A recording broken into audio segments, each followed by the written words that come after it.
Hello, and welcome to the Sunday Light Institute meditation in Galisteo, New Mexico. It's a cold, rainy day. It's fall here in this part of the world. This is the sanctuary of light. Let us meditate together. For those of you who are joining us for the first time, we divide our meditation into 3 parts. In the first part, which is such a wonderful experience truly, is to ask your higher self, which is the intuitive essence of your soul, your own inner voice, to take a form for you so that your third-dimensional embodiment can relate to that form and can access its energy. That could be the form of a light, a being, a tree, an animal, an equation. It doesn't matter what form it takes, but that it gives you something to focus on. And then we draw that into our body. And then, because we're using technology, I'll make a little Om sound. And you can push your pause button so that you can meditate for as long as you wish. In the second part of the meditation, we practice the art of radiance. Everything is made of light, and we are light beings. So we reach up into the cosmos and we pull down a beam of white light right down through the top of your head, down into your stomach, your solar plexus. That's the center of the emotional body. And from there we laser that white light out. I like to laser it out across the planet so that I'm really sending an energy of uplifting and quickening to our planet and to every living being. And then back up into the cosmos, and we just continue drawing it down. You can do it with your breath. Draw it down, exhale it out.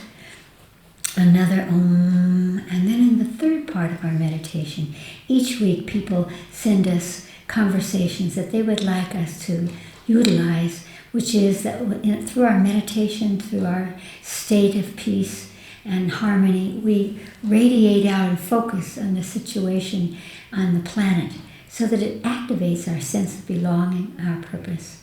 This week we'll talk about survival. We'll meditate, we'll send a light so that all humans can feel and that they will survive. They will survive whether it's a hurricane, whether it's a political situation, whether it's a disease, that they will survive. In the end, the soul always survives. We may change bodies like we change clothes, but the soul always survives. So we want to send that energy, seed that into each and all of us so that our anxiety and our confusion and our separation can begin to dissolve. And then after all of that meditation, we have a part called Knowings, in which we answer questions that can uplift all of us. We always begin with our breath because, especially when we exhale, it causes the brain to slow down into a meditative state. And so we will do that first to center ourselves to begin this meditation. Close your eyes. Breathe deeply in through your nose and exhale through your mouth.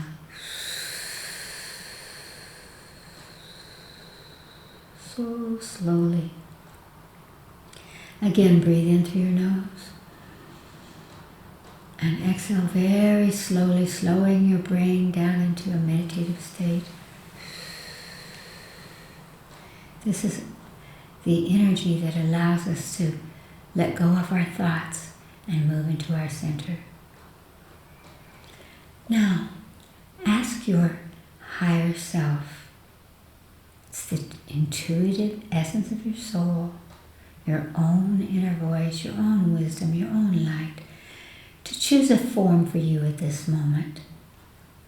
It could be a being, it could be a light, an animal, a tree, an equation. Matters not. See what form comes to you. Just take the first form that comes into your mind.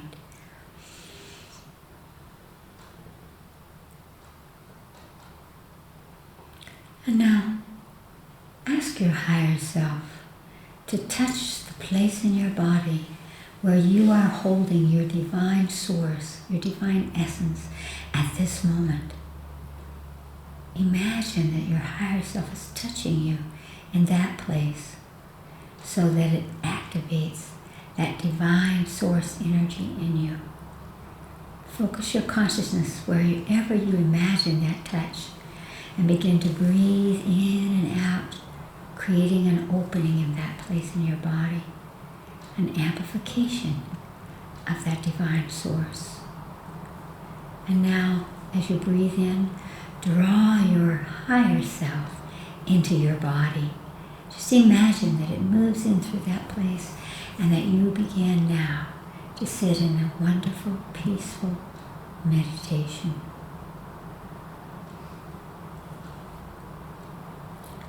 Om. And now taking a deep breath, reach up with your consciousness into the cosmos and pull down to you a beam of brilliant white light. Feel it enter your brain to the top of your head and come down into your stomach, your solar plexus, the center of your emotional body, and laser that white light out from you through your auric field. Extend it out into the world. Feel it entering the world, quickening and lighting the world, the consciousness of us all, and then flowing back up into the cosmos, and again coming down and out and up. And in this part of the meditation, you can do it with your breath. You just continue to draw the white light in and laser it out so that it quickens your frequency and strengthens your presence. Om. Breathe deeply into your body.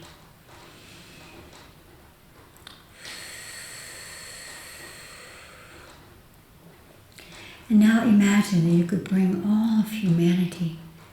And if your higher self guides you to do so, you could bring all living life, all animals, all flora and fauna, everything into your mind's eye that perhaps needs that seeding of sense of safety, that we will get through all of it and arrive in a more lighted, illuminated, conscious reality. Now as you bring all of humanity or all of life into your mind's eye and your imagination, ask what frequency of light they need from you at this moment to begin to find that place, that centering place of safety, of knowing the self, of trusting purpose and embodiment and connection. Take the first color that comes into your consciousness. Again, reach up into the cosmos and pull down exactly that color, a beautiful beam of that color, down through the top of your head, down into your solar plexus, and laser it out to all humanity or all life. And just continue to feel that you're drawing that frequency of light down from the cosmos and extending it out to humanity. And that light represents the seeding, the sensation, the truth of safety, so that we can be free to experiment, to stretch out, to trust, and to walk on.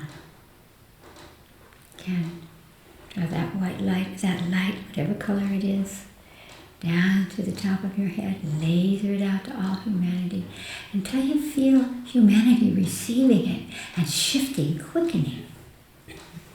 So incredible to know that as you draw that color in through you, you also will begin to feel the power of safety. And laser it out, giving that gift out into the world to all humanity. And once more. Om. Take a deep breath into your body and open your eyes. And as you go through your day or your evening, radiate that energy out. You might want to continue that exercise of extending such a powerful seeding and gift into the world, that we are safe in the midst of all of that on a spiritual level. We are safe. There is purpose to all our experiences, and we can use life rather than being bombarded by things we can't control.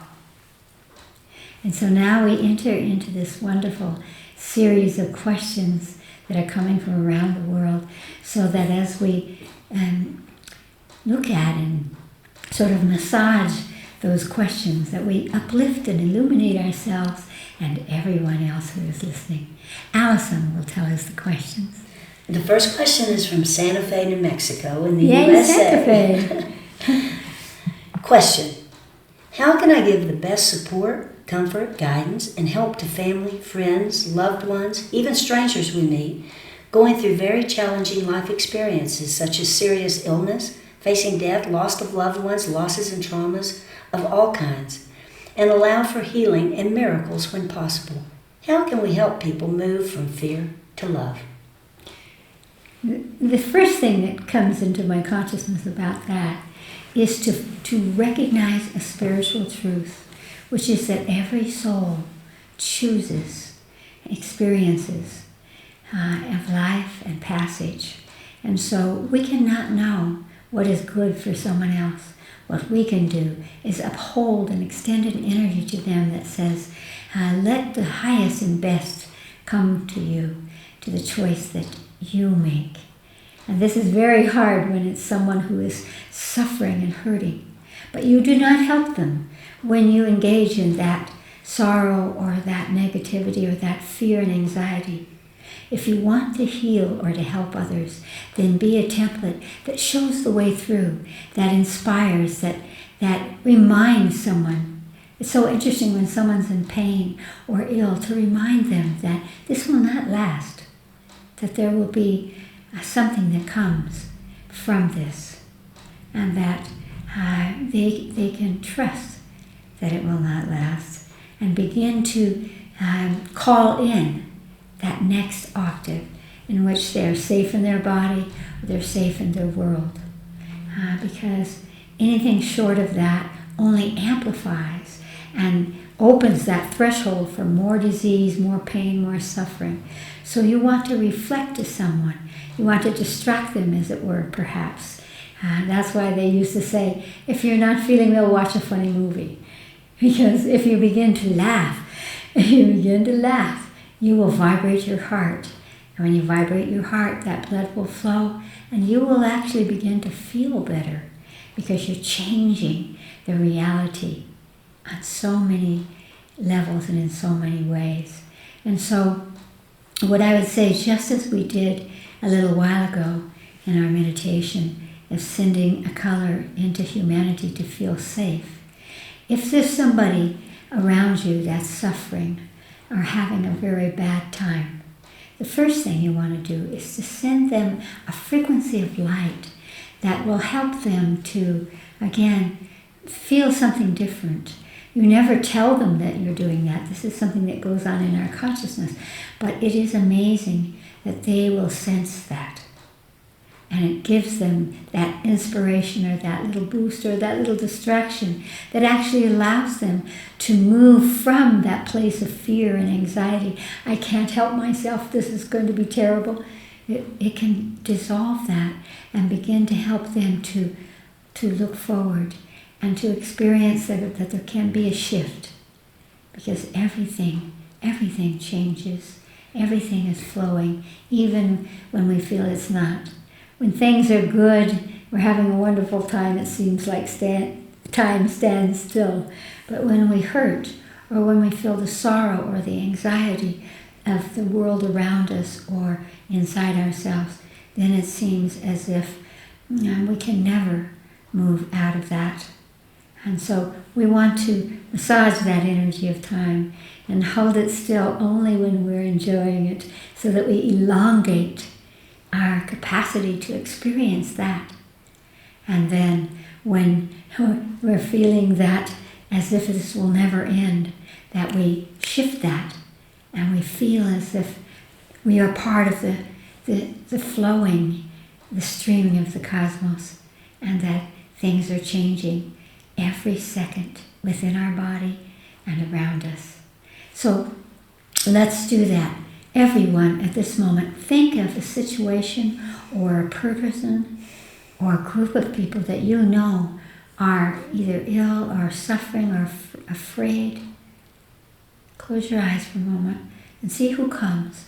Your higher self, if you ask, who shall I give this gift to uplift somebody?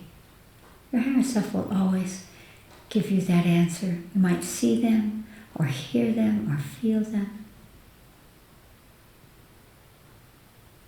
And once they come into your consciousness, ask them what frequency of light, what color will help to heal them, will help to inspire them, will help to uplift them from that place. And see what color pops into your consciousness. And whatever color that is, again, reach up into the cosmos and pull exactly that color, that frequency of light down to the top of your head, bring it down into your solar plexus, and from there laser that color out to them. Because light is the essence of all realities.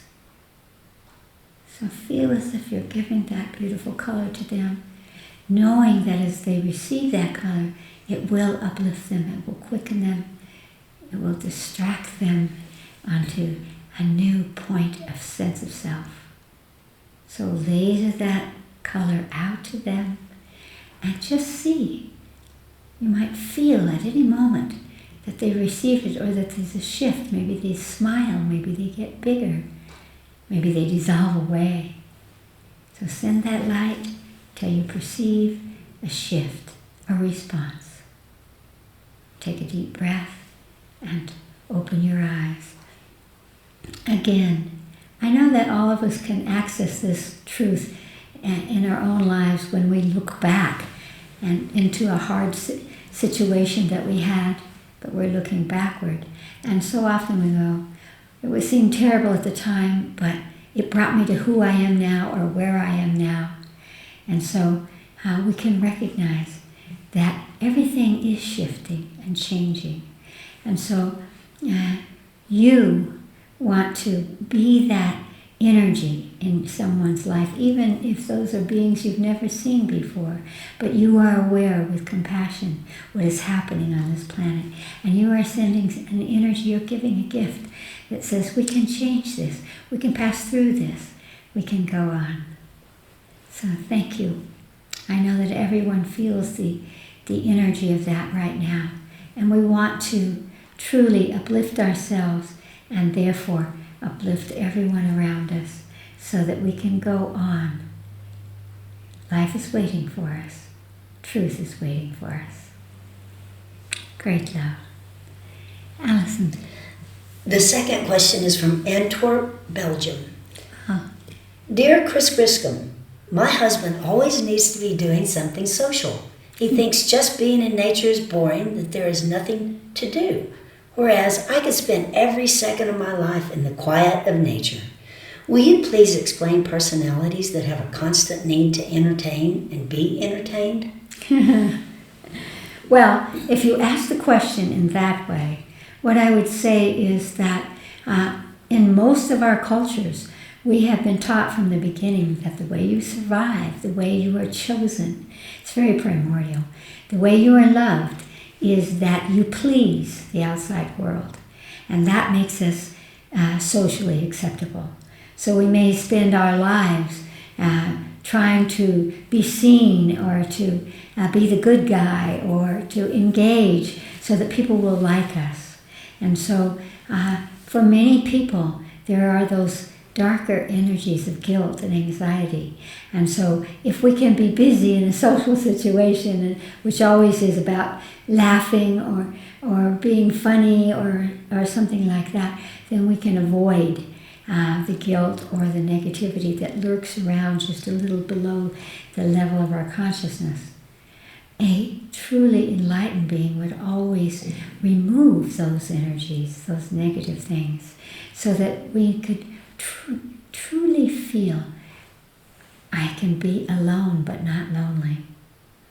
Now, the second part of that is we never can change someone else. And so what I would say is a two-part conversation. First of all, if we can't change someone else, we can change ourselves.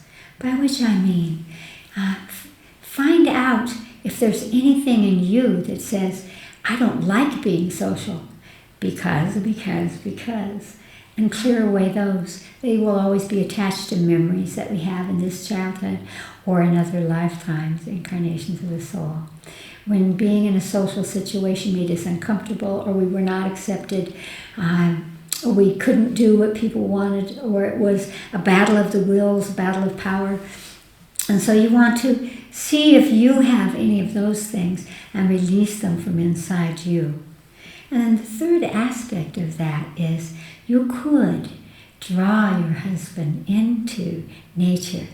Not by just saying, oh, come walk with me in nature, but by giving him something to do so that he's not negative. Now, in Belgium, you may know how to hunt mushrooms. And so you could say, I really would love your help. Will you help me go and find mushrooms so we can have a wonderful dinner, for example? Or maybe he likes birds, or tracks of animals, or maybe you can learn about plants together. So if you would discover him, not just, oh, this is his personality type, but what is it that he does like? What that interests him? We all have an inner child that loves us to explore, that loves us to continue to learn and become more wise. So discover that in him and use that as an invitation. Let's go and do something in nature. Maybe he's a physical person. Good, let's take a run in nature and see how far we can get today or tomorrow and the next day. And so that will provide you with ways of finding who he really is and who you really are. And instead of that opposition, you can bring them together, because that's the purpose of relationship, is to harvest, as we say it in Nijoni, harvest each other in the highest way and see how you can come together and use each other as a way of enlightening the self or expanding the possibilities of wonderment.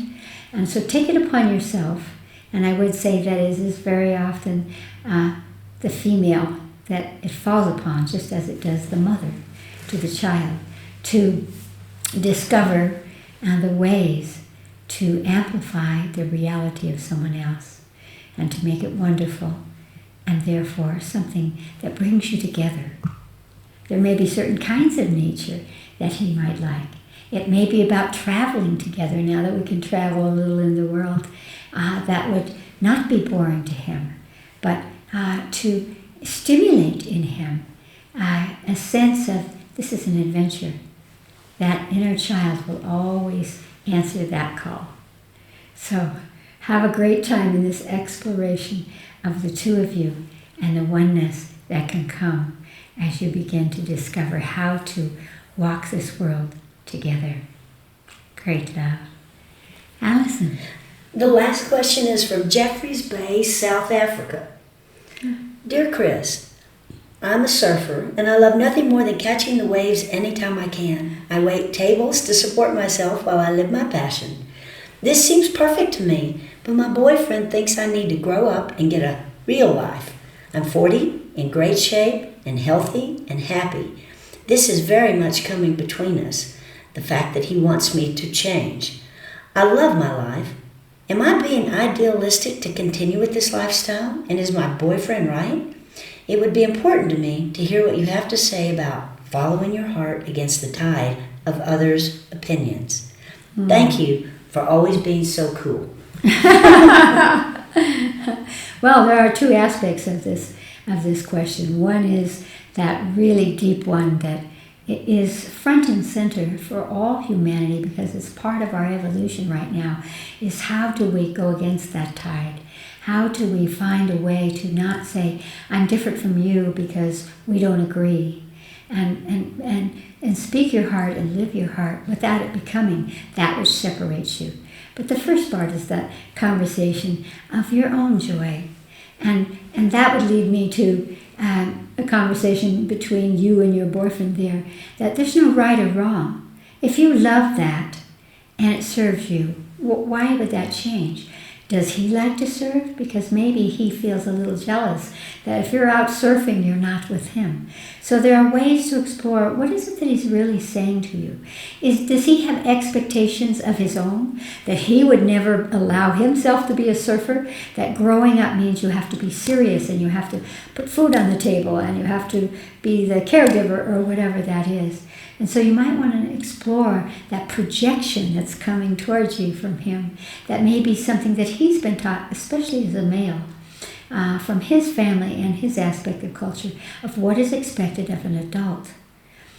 I feel that in today's world, if you could be happy, and especially if you're waiting tables, and so that your face and your energy is influencing people who are coming because they want emotionally to be fed, and you are a joyous person, as you serve others, then you're giving a wonderful gift to this world. So make sure that you are really happy serving tables. I think that's a wonderful way that we can enter into influencing others simply by coming in and talking about food and giving them that food. And so, again, you want to follow your heart. And anytime there's a should, it's always going to be attached to someone's projecting outside themselves of what they should be like. And so if you're going to keep this boyfriend, if this is a relationship that's going to continue, this is the moment to really stand for yourself. And that's that second part that is so important, which is the conversation of how to follow your heart. You don't have to follow your heart by saying, this is what I do, so that's it, if you don't like it. Whether it's to your boyfriend or to the authorities or to anybody else that tells you how you should live your life. No. But you can be a template of that. You can show people how that nourishes you and how being happy could perhaps change their lives as well. And so trust your own inner voice. And at the same time, look and see if there's any way to amplify that for you in following your heart. In the end, in your life, if you demur, if you hold back, if you don't speak your truth, if you live the life of your parents or your culture or your beloved, that is not your life. And you are here on this planet to follow your heart. And your heart is intelligent. It's not just emotional, it's intelligent, and it's a spiritual heart as well. And so what I would say is, in following your heart, see how you can leap across the abyss and maybe discuss for someone else what would be following your own heart to someone. You might be able to use what you choose as a teaching to seed that power into others. Again, the power is not either or. The power is an amplification that says, and this is very true in terms of the laws of karma, cause and effect. If you do what makes you happy, what's the effect? If it makes you happy and you make others happy as you serve them, what could be more powerful or more important a purpose in life? Truly. But there is that cause and effect, action and reaction. So explore that and feel the strength of that choosing your heart. And reach across the abyss and see how following your heart can connect with somebody else. Because if it doesn't connect with this boyfriend and it tears you apart, don't be afraid. My higher self says that there are 5,000 souls on this planet who could be your perfect partner at any moment. That seems incredible. But what it means is someone who will come and be your spiritual partner that will help you to learn the lessons that you have chosen to learn in terms of the evolution of your soul. And I would say that this boyfriend is being exactly that right now. He is saying to you, think about what is true for you and stand on that. And see if you can do that with him. And if you can't, you can lovingly let him go to find someone who's more adult for him. And you can show people how never to let go of that brilliant and wise inner child that brings joy into this world. Great love and laughter, and catch those waves. Catch those waves.